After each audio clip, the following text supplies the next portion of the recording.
started since it is now 9:05, and then let us know once we're all set. Cool. All right. Cool. We can go ahead and get started. Oh, I should also plug in my whatchamacallit.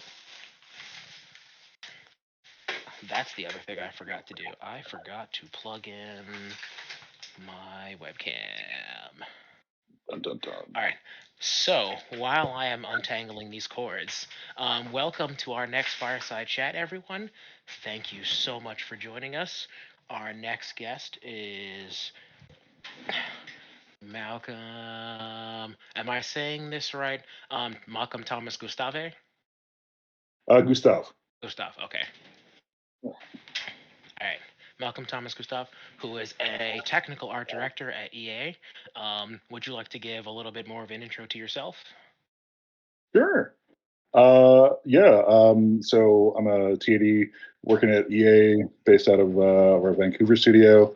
I've been here for about 3.5 years. Before that, I was in cinematics and visual effects for about 15 years. Is that right? Somewhere in that range. So I always forget. Yeah, actually, at this point, I've been working for about like 19 years, coming up on 20. So yeah, about like 16 or so in the visual effects and cinematics space. So worked for a variety of different places over the years. Started off my career like in cinematics. Spent a couple of years working at Blur. Then I was at Sony, Jim Henson, Weta, and then I was teaching for a while at Full Sail down in Orlando, and then I spent the better part of a decade working with ILM in their Singapore studio, and then here in the Vancouver studio, which is what moved me to Vancouver. And this is now my more permanent home after moving around and jumping around for every couple of years for a long time. So yeah, that's me. And most of my experience has always been in like rigging and simulation as an artist and lead and supervisor, but also touched on like crowd simulation, rigid body dynamics, pipelines, tooling, and then in the job that I'm doing now, I am not really on the box as much. I'm more like doing more like an oversight role. Yeah, that's me in a brief summary. That is a lot. That is very impressive. So I did see you mention that, like, yeah, you were a student at Full Sail for a while, and we've got one of your former students here, Jarrell, and we see he's all successful now in Blizzard.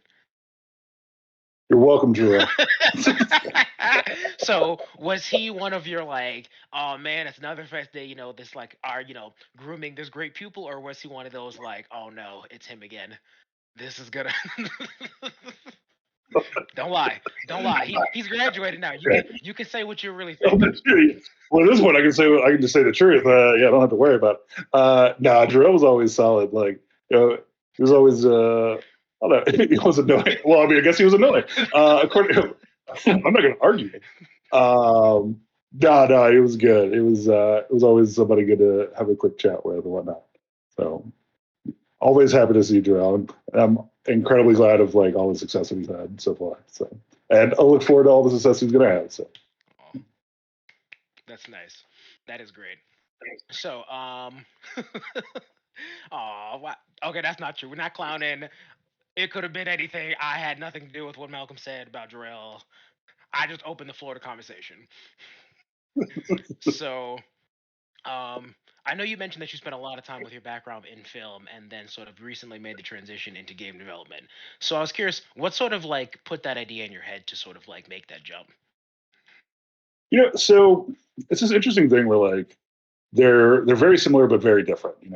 So there's a lot of stuff that is along the same lines, and I think the big thing for me is like just like over the last like 5 to 10 years, seeing a lot more push towards like real time and like some of the stuff in like the AR VR space, but also just a lot of stuff just in regards to like how we're interacting with overall systems. Like what is trying to get like the DCC side as close to essentially like a game engine to begin with. So like stuff that we're trying to push into Maya and like just the level of quality that we're trying to do there. So a lot of it is going more in that range of let's do stuff as real time as we can.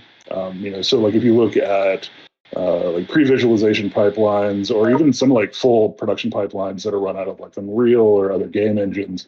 It's being like rendering out frames to then go into like TV shows or film. So there's a lot of that overlap, and I just thought that was really interesting, just to sort of you know because it wasn't something that I've really worked in. Everything that I've worked in previously was all really geared towards like pre-rendered. Like we're doing like massive simulations that are taking days, or different stuff like that. But it just seemed like a really interesting field, and where a lot of this stuff is going, because it feels like all this stuff is converging, where you're just going to have a much higher quality sort of starting point.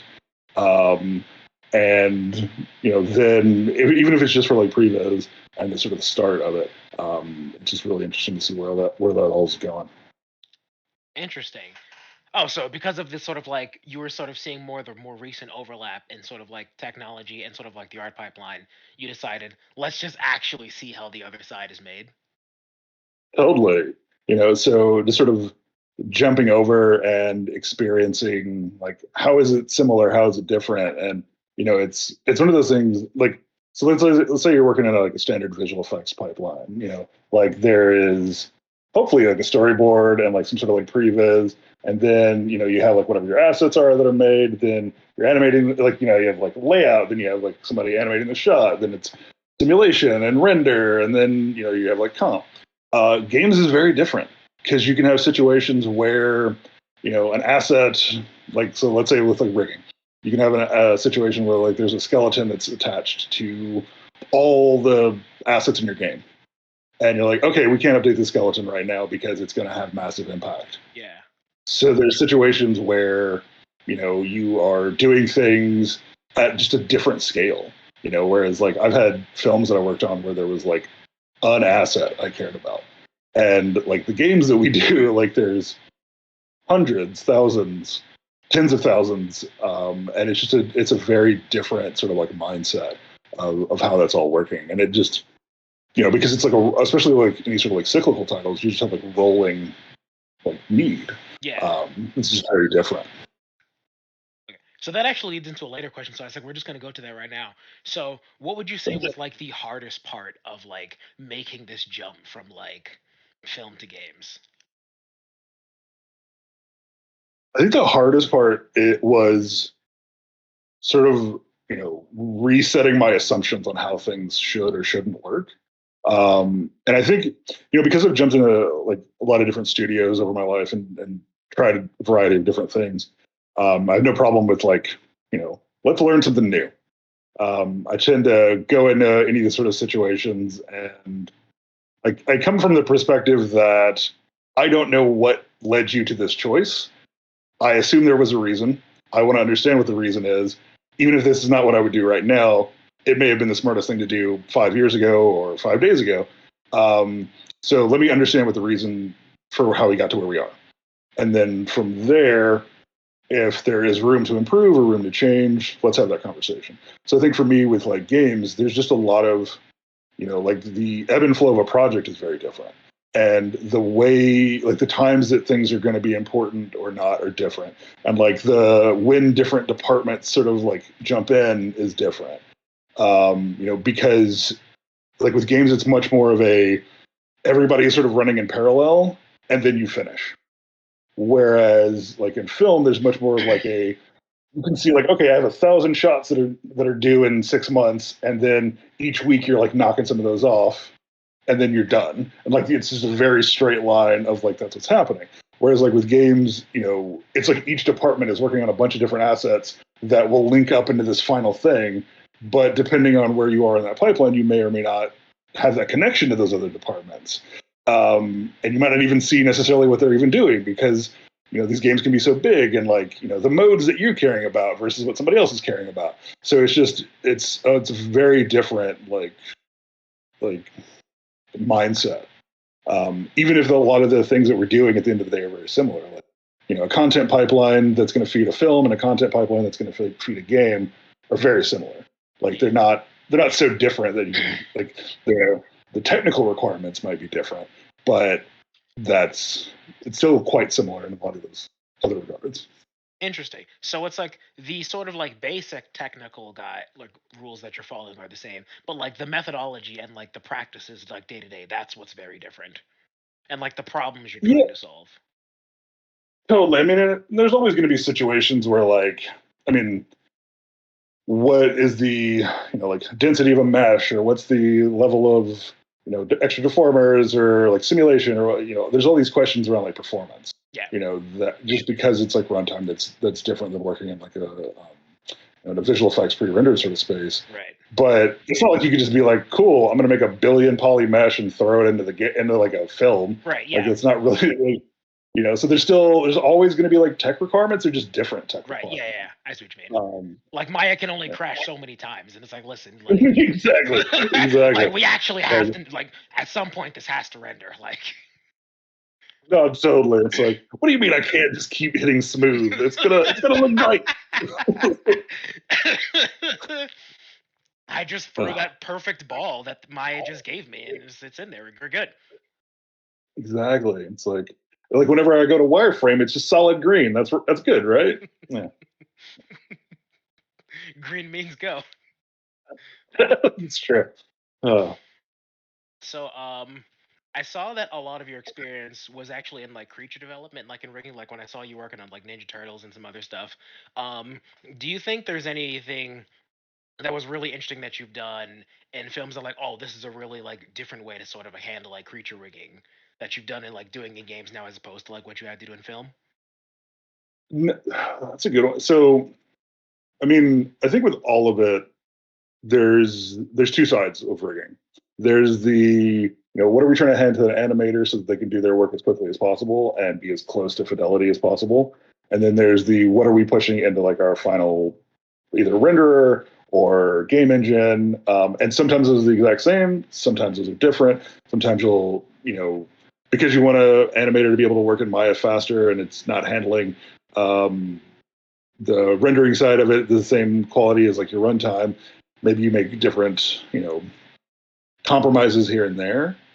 Um, but I would say it's this interesting thing of like, looking at how to say this with every project, you're sort of like looking at how far can I push this within the technical limitations of what I am offering. Okay. Um, and like let's say you're looking at like a Ninja Turtle thing, like you said, like that's cartoony-ish, but like hyper realistic, like super muscular. Like you're trying to hit a very specific style, but a lot of those is sort of like the ancillary stuff that's on them, like their bandanas and all this other sort of stuff.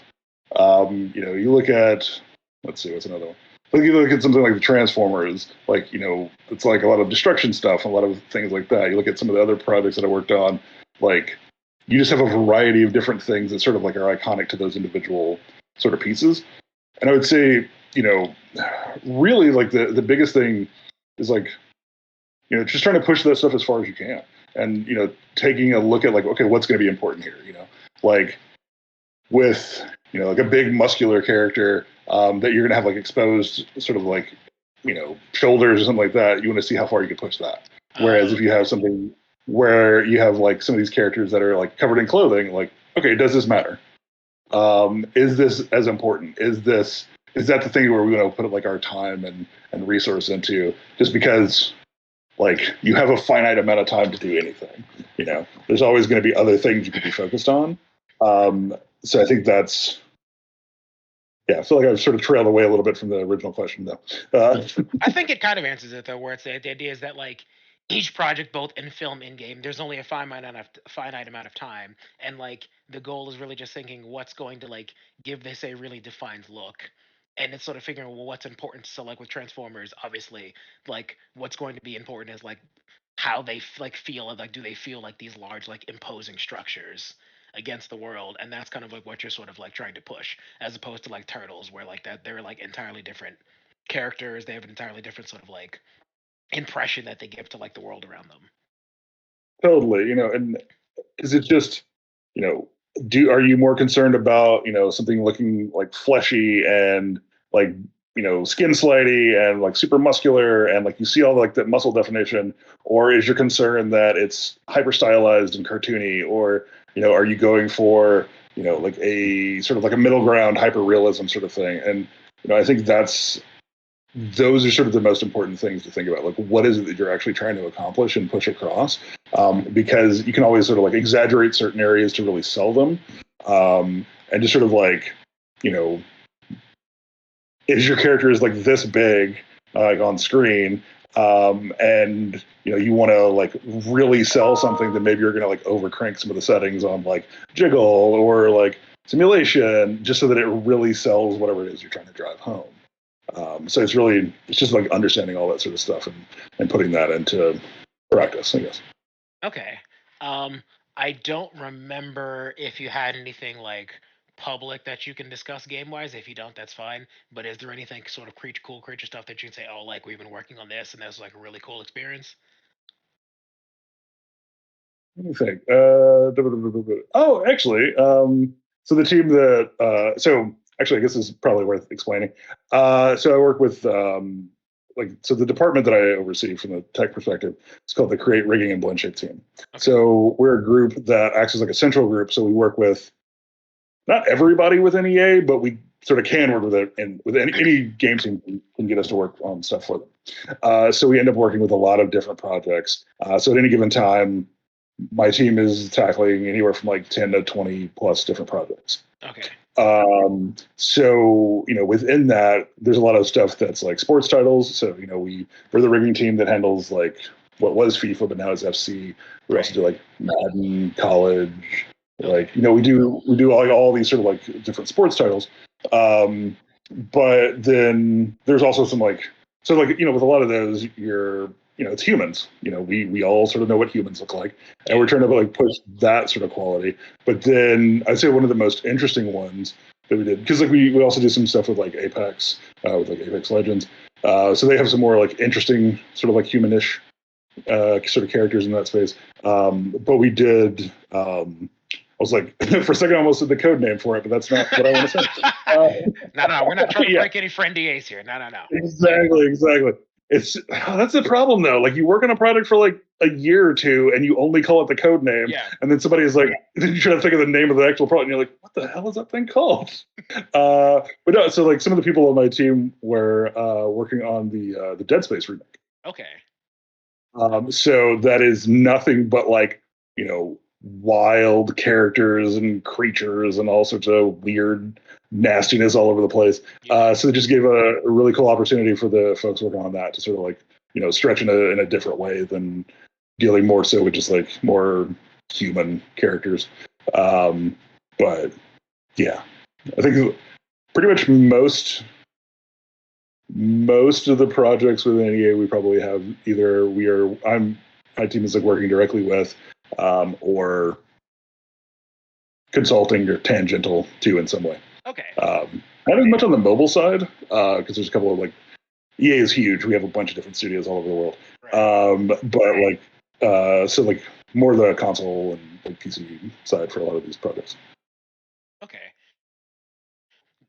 You most sort of like, I guess for lack of a better word, just same team that's sort of jumping in with each of the sort of like product development teams.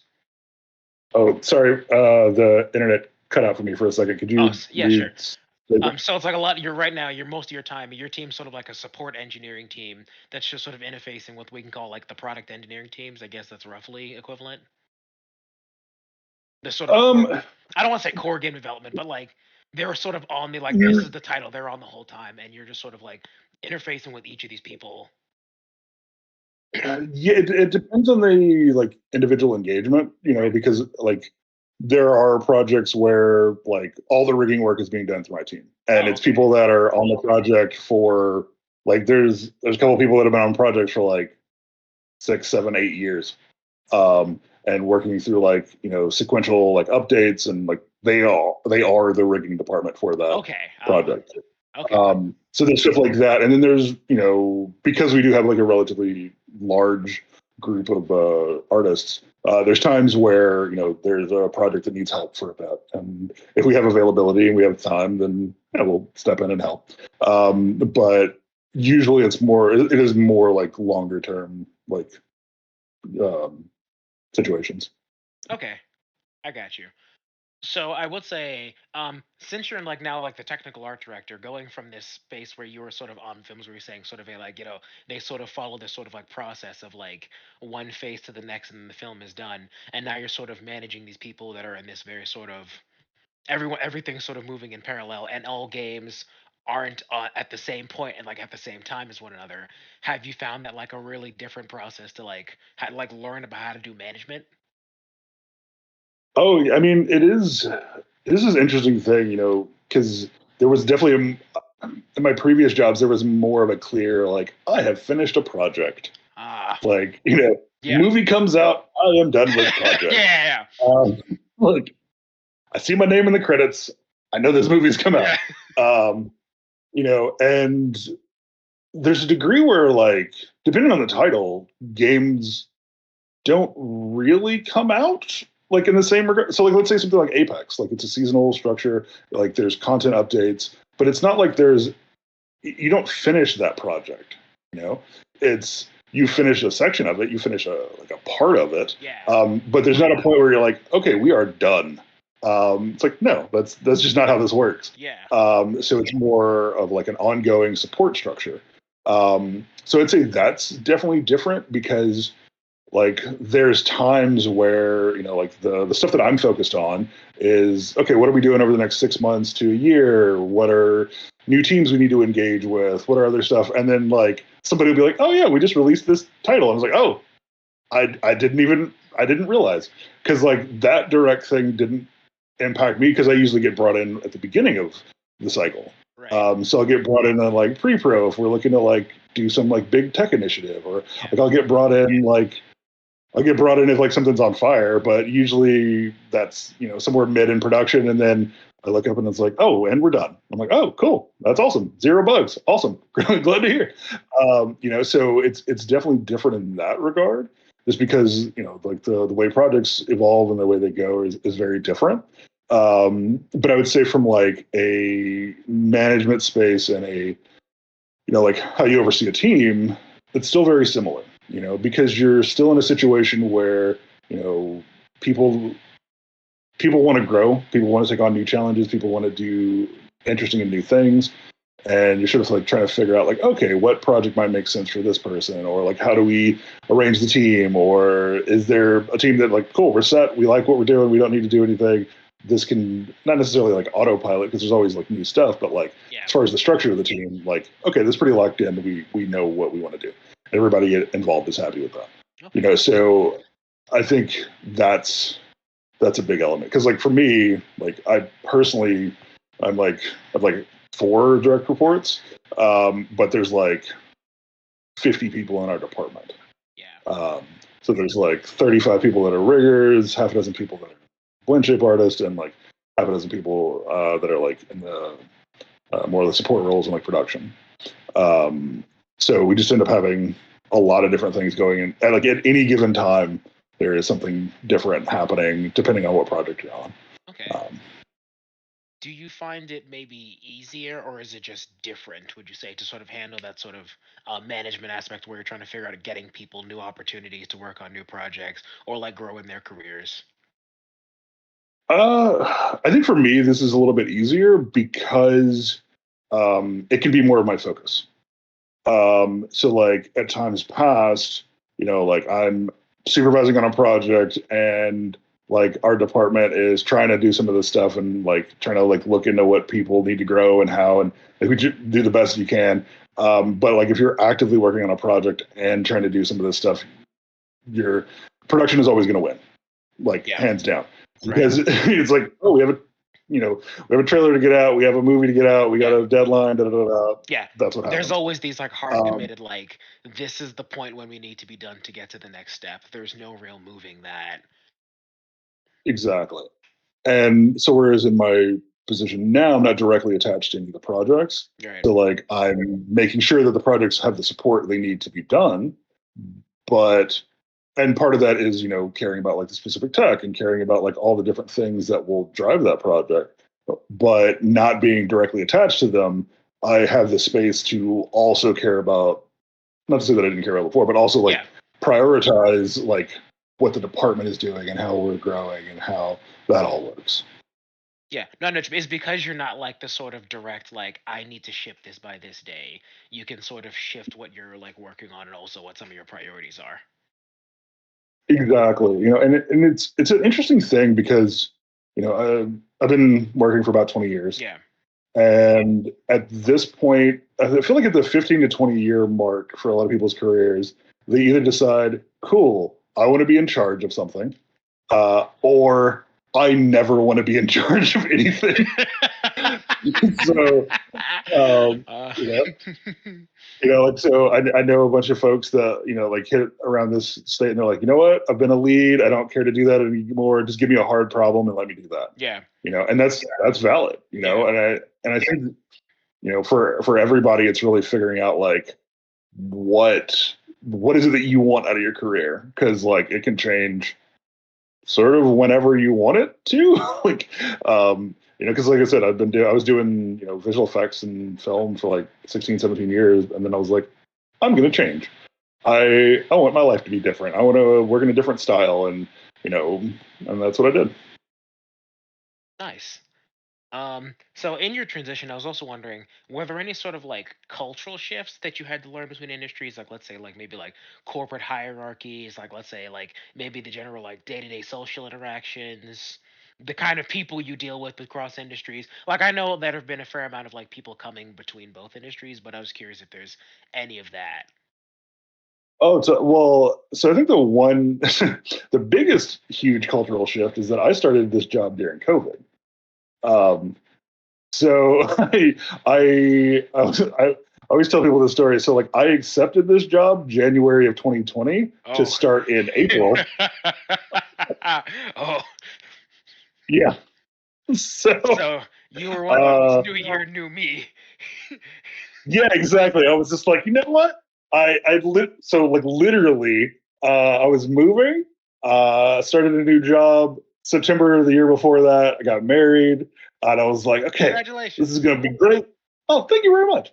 Um, the story of that honeymoon is a whole other story because Oh, the honeymoon was supposed to start March 30th. So just put that out there. Yeah, oh it dear. was an interesting time. Yeah.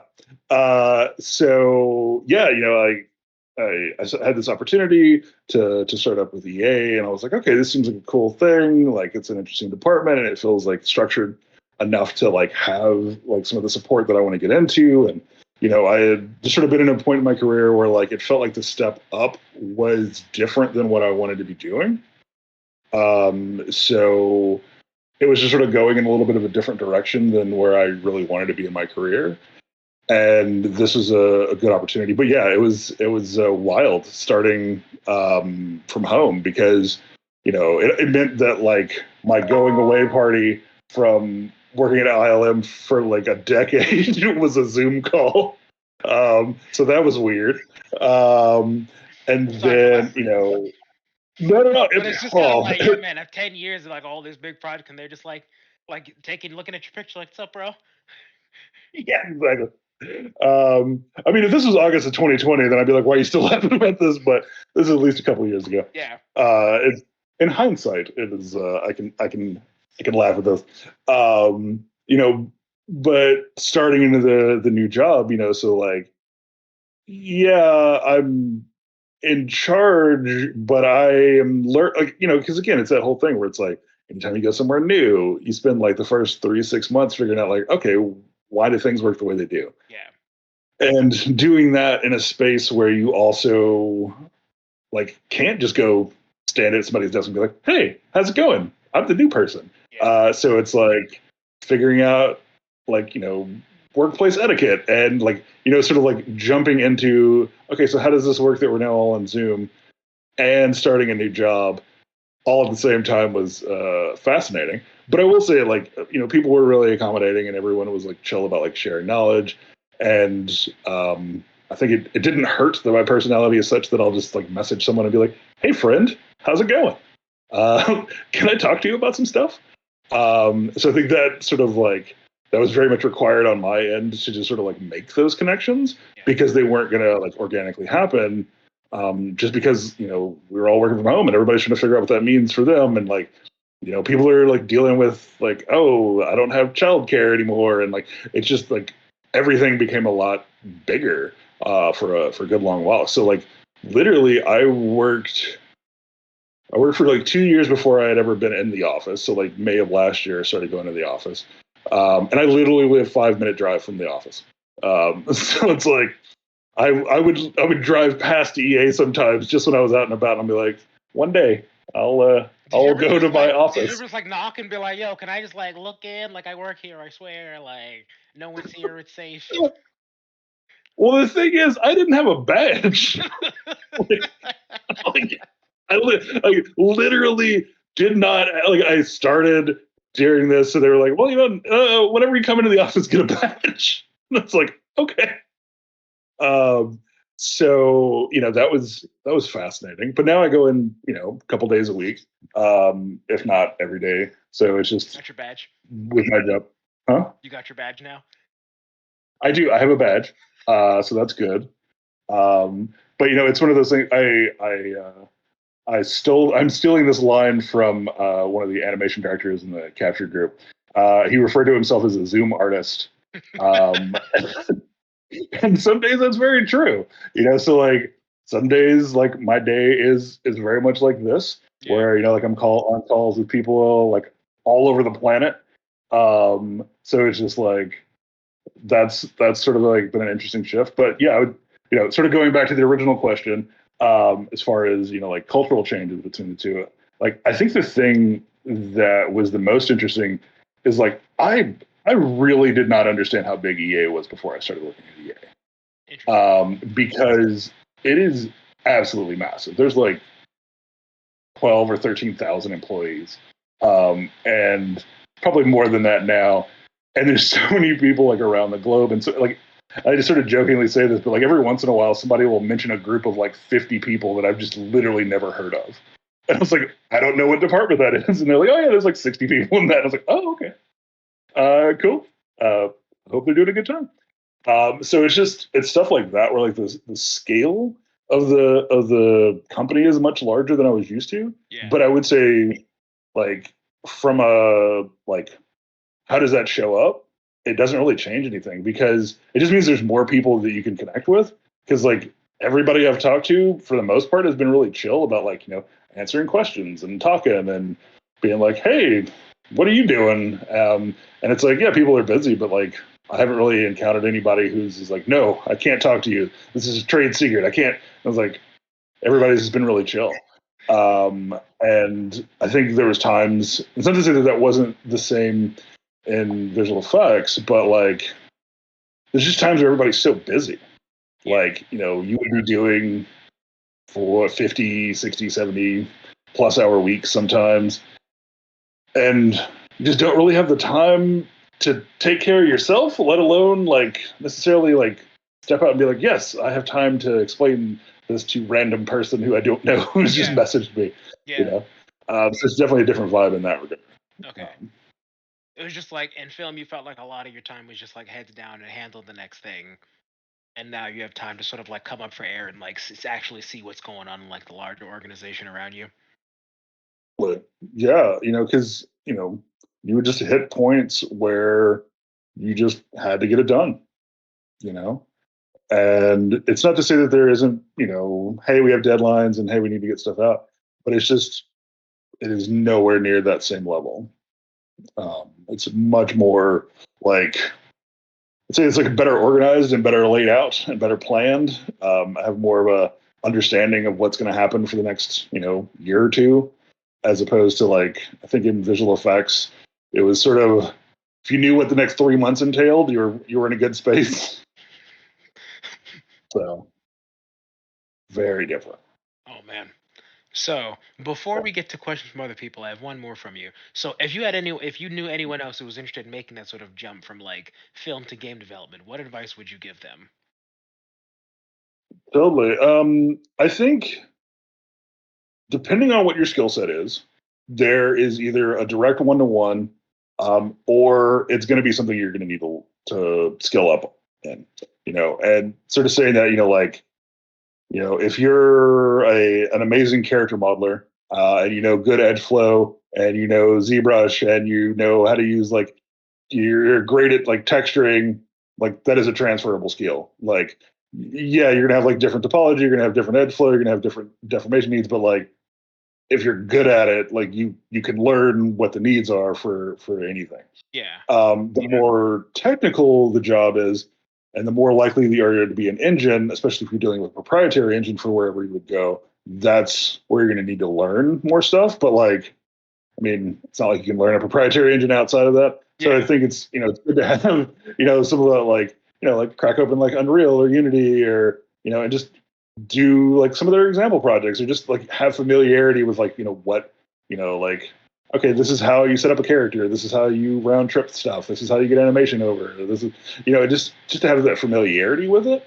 But then other jobs like are sort of similar but very different, like like lighting and like pre-rendered where you're like doing a lot of rendering versus like lighting in like a runtime environment. Like it's just a different scenario. It's still lighting, it's still looking for like good quality and good characters, but like the tools that you're going to be working with and necessarily aren't necessarily the same, and so you just have sort of like a different setup. So like again, I think the biggest thing if you're looking to make that transition is sort of like, I mean, talk to people that are already doing it, that are Yeah. in other industries, and if you have anybody that's already made that switch over, like obviously, like reach out and be like, "Hey, how was this for you? What was stuff you wish you had known beforehand?" Yeah. And then just sort of do that like personal check of like, okay, what skills do I have that are similar? What are not? What are the things that I need to think about? And then just go into interviews honest about like, hey, these are the things that I have that are similar. This is stuff I have that's different. Because like for me, I hadn't worked. I have some like game engine experience like in the past from like personal projects, but I hadn't worked professionally in the game engine. Yeah. But I had spent years working professionally in like a proprietary like simulation and asset pipeline. So like I knew how to like build something with specific needs to go in a completely different tech stack than what I am used to from working in like Maya, Yeah. and doing that to work, So it's the same, but it's not, Yeah. So, but you can make the argument of it being close enough to Yeah. learn. It's a close enough like knowledge that like jumping like you have experience like learning something similar to this when you need to dive into it for like the game dev. Exactly, and that's where, I think part of it, it's still like having that mentality of being open. Because I think that's also like if you want to be successful in like making a transition like that, you can't assume that the way you approach something is the same, and I think there's times where people look at it as like, oh, well, that's not how I did it X. And I was like, yeah, but you don't like take the time to understand why somebody did it here, Yeah. then have an opinion on it. Like, because it's just not helpful otherwise. Yeah. So, Gotcha. yeah. No. So we're gonna jump on into some questions. We're gonna skip over this complete slander of my good name from Nathan. And all right, Johnny. um, so Johnny asks, "What do you think about the current phase of movie, games, and TV we're in right now? You think we can expect a Call of Duty movie soon?"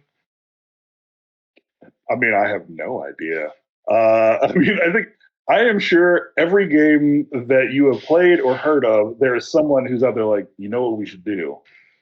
Uh, we really need a Candy Crush cinematic Let's universe. go.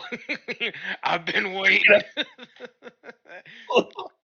And I think it's a thing where like, you know, when you look at franchise films and you look at like games to project, because I would argue like, for a long time, like, hey, we yeah, nice. I think for a long time, if somebody was like, we took this game and we turned it into a film, and it was just like, oh, so you just wanted to make a really bad film. So, but then like, there's been like really solid endeavors of like taking these characters and like I think like Last of Us. I think that is a great example of taking an incredible game and making a wonderful TV show, but it also had a really good story. Yeah. And it's like it's that element like good storytelling is good storytelling, and it's just I think what happens sometimes, or what has happened at times, where it's just like we're going to take this. I mean, the movie that I'm thinking of right now is Street Fighter and Mortal Kombat. So I apologize to anyone. I love those films, but they are not good. Like, I still love them to my core, especially the original ones. Like, like they're so dumb. They are. They're so dumb. But yeah, just so dumb, but so much fun. Especially the first Mortal Kombat. Yeah. Street Fighter was also ridiculous. Yeah. Raul Julia's at M. Bison. Like, the fact that was like one of his last roles is weirdly tragic. But, like that was sort of where, game films were. But it's also like you have to create a story around some of the games at that time because it's just ninja in black fights ninja in green, fights ninja in yellow. Like, so I feel like more of the putting narrative storytelling into these games makes it to where it's actually a reasonable transition, because that's really what it all boils down to. Because if you don't have a story, you just have to create something, and the people that are like, yeah, I can just turn this nonsense into a story. What are they going to make? But then you have stuff like the Mario movie. That was super fun. But like they understood what they were making, and they like had fun in that universe. Yeah. So yeah. But yeah, I have no idea what games are going to get turned into movies. I assume every game that I even know or have seen or have like heard of or looked at, somebody's like, we can make a show out of this. Just everything like in early pre-production. There's some executive who's just Yeah, like, we should talk about a TV show for this. Oh, that's true. Yeah, I'm sure that there's like some producer somewhere who has like the rights to Qbert. And he's just like, we're gonna do this. All right. So a question for Nathan. With films now using a lot of game ready tech, do you see film studios using engines like Unreal 5 to make full feature films? You know, it's an interesting one because I think it's totally possible. But the problem that you're going to get into, it's very much based on the style that you have. So let's say, if you wanted to do something that's like photo real, no, because you're not. Even though you can make a character that'll follow that level, I don't think we're really at the point where you can have like the muscle deformation, and like character like simulation and like the cloth and hair and stuff like that to the level that you can do in a pre-rendered scenario. Like the simulations that you can get out of something like Houdini or even like Maya far exceed what you're going to be able to do in the runtime. Now you can do like certain tricks to get around some of that stuff, but I just don't think you're going to be able to hit that same level, especially if you're doing a film where you have a lot of work that needs to like look like photoreal. But that being said, I think there's engines that are great for. I mean, UE is used a bunch for like previs. I've known people that have worked like have done entire shots for TV shows with it. But again, it's sort of like, what is it good at? Where does it work best? Like, it's great for environment stuff. Like the stuff with like nanite seems really interesting for just doing like huge environment stuff. Because it's similar to some degrees to like some other renderers from the past that have just handled like giant environment stuff. Yeah. But I think when you get into like human stuff, whenever you get into like water simulation, that's like supposed to be like fully realistic. That's where you're going to have issues. Now, if you're going more of a stylized route, totally. I think you could make a movie today in Unreal, like no doubt. Just because like if you look at the quality of games that are able to be pushed out. But I think that fully hyper real version, I just don't think we're there. Okay. Or the fully real to hyper real, especially if you start getting into situations where you need to like match with like a plate. So for anyone who doesn't know, plate meaning a filmed shot. So like any sort of background. So like if I'm there and then we need fake Malcolm right next to me, like I just don't see us being necessarily at that point to the level that we need. But that's not to say that we won't get there, Right. And that's also not to say that there won't be scenarios where you could push like a solver into Unreal that you don't care that it's slow because you're not actually worrying about like a runtime push in the game. You're just using that as your renderer. Yeah. In that case, you have way more options because you don't need it to go like 30 or 60 FPS. You're like, I don't care that it takes 2 minutes for Unreal to create this frame. It's still quicker than working with an offline render. Right. So I think that's sort of the scenarios you could potentially get into. Especially as a lot more stuff with like higher quality like character deformation, like the Unreal ML deformer and some things like that. It's definitely the path that I see is going forward. Like, but the level that it gets to and how quickly, that's sort of hard to tell. Gotcha. Right. So, a question from Johnny. Um, do you feel like shifting from independent contributor to production management was like a really big change for you? In addition to having to go from like film to game dev? It's That's an interesting one. I think for me, my career was sort of like a gradual shift to sort of being more of like in a management sort of space, just because I went from like artist to lead to supervisor to now being as like a department director. Um, and so with that, with each level that I went to, there was like sort of as just like as an artist on a project, I'm doing the work. Like you're just giving me shots, you're giving me like assets, doing whatever it needs to be done, and I'm just working on that. But then with like each step, it sort of shifted some of that dynamic a little bit more, where I'm working more with like our management to understand like, okay, what are people doing, and sort of like trying to like help people with like their careers and stuff like that, until so it gave me like a bit of a taste for some of that stuff. But then now like that is more what my job is. Like the on the box stuff is not at all. Okay. Even though I'm doing like tech architecting or like planning and pipeline planning and stuff like that. So I think for me, it was taking that gradual increase and realizing that that's where I wanted to go. And when I didn't really have that opportunity, and what I was doing in film, that's what pushed me to be like, okay, cool, this is the opportunity to go in the way I want. So it was an active choice to go into a space where I wouldn't be the person doing the work anymore, but I sort of always say like I'm as a tech art director, I'm in sort of a support role because I'm making sure that my team can do their work. I'm making sure that there's clarity on what we want and how we're pushing things forward. But by no means do I think that like our most junior person working on like, let's say like FC has a much stronger understanding of like their day to day than I will ever have. Right. Because I can't have that for like 20 projects. Right, yeah, like there's like to a certain extent you're just sort of like divorced from their experience. So you have to rely on them, like that communication with them to get an understanding of like what they're doing in the trenches. Totally. And it's so important to just have that, trust that, people will raise problems to me when they come up, and that, I can really work with them to understand what it is that they need, because like there's a degree where there's times where like I'm making an argument on behalf of someone else entirely. Right. That I'm like, I'm not the one that has to deal with this if it doesn't go well. But it's still important to me because it's important to my team. Right. So it's just but yeah, it's definitely a different vibe. All right. So, another next question. What roles would you suggest someone apply to in games if they have like director, producer, or like writer experience in film? That's a good one. I think with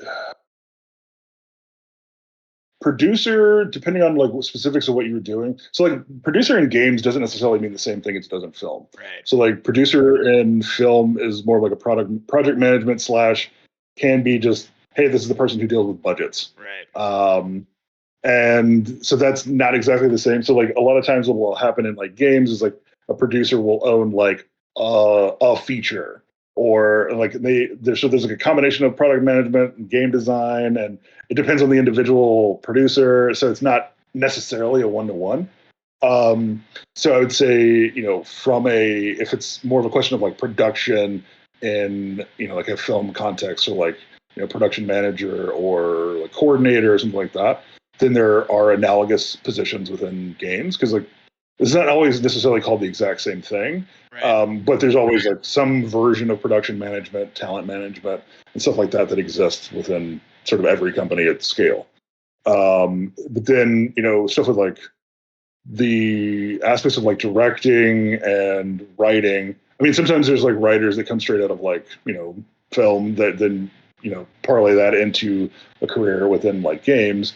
But like directing is sort of a different one because it's usually more like when you look at like a creative director, and sort of like people that are like overseeing like entire franchises or overseeing the entire game, they're usually are coming up more from within, like sometimes they're coming up from within the studio, or they're like, there is a background within like a tech field. So like either, yeah, you were like an artist who was like a character director at one point, and then you became a creative director, and now you're overseeing the entire title. Right. Or like you were a lighting person who then became like texture and lighting soup, and so it's usually sort of like comes as more like a sort of step up into that, but just because there is such an, it's not that you have to have like the technical knowledge of how it all works, but you still need to have that ability to like understand more technically than I would say on a like film director level. Because like I've worked with, not to specifically name any names, but there are definitely directors in my experience that do not have an understanding of what we do in a CG space. Right.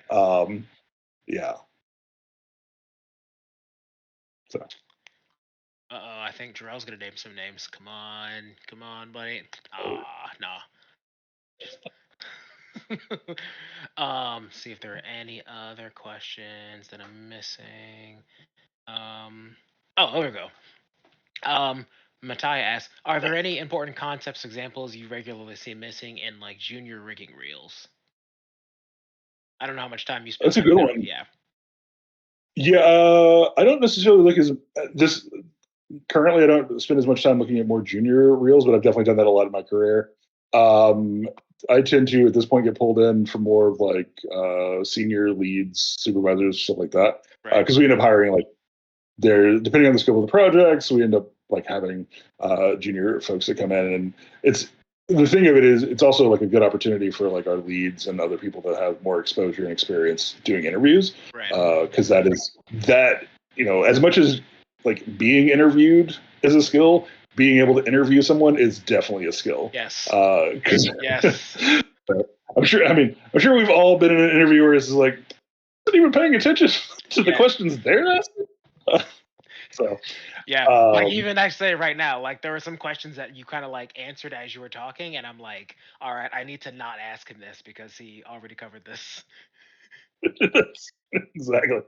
You're like, so let's just ignore everything you've just said and go again.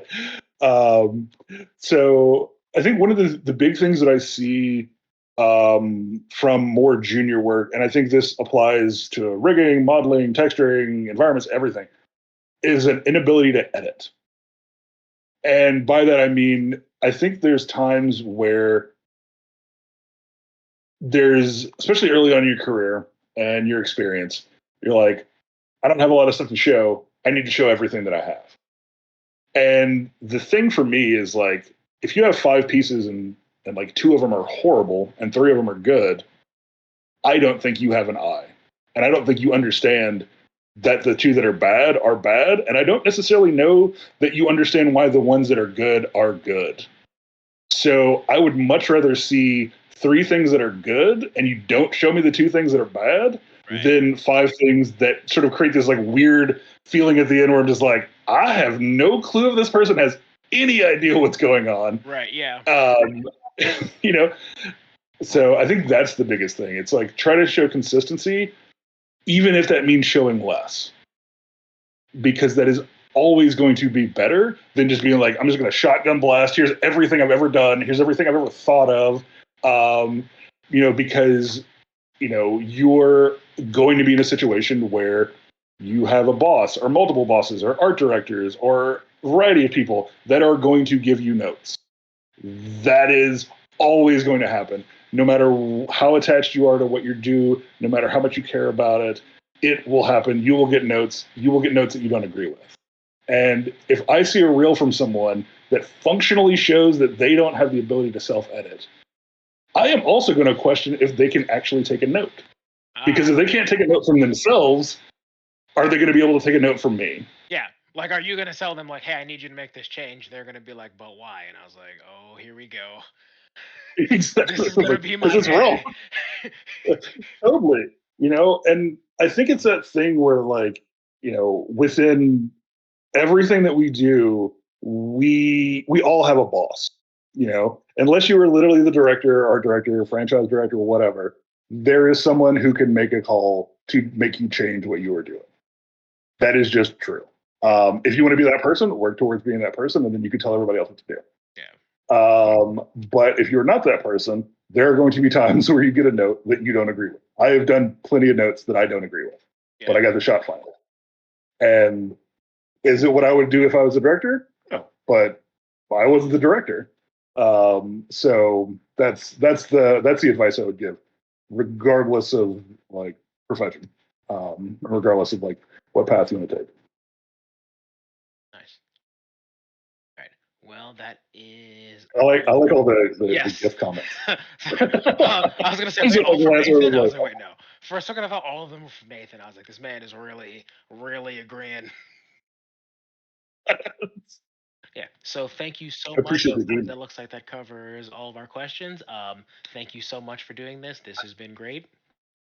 No, Like I this said, was super fun. usually I and a few others and whoever wants to will be hanging out in like our just chat and chill. So anyone who wants to afterwards can come hang out, just talk, tell Malcolm how great he was. But other than that, this is the end of our fireside chat.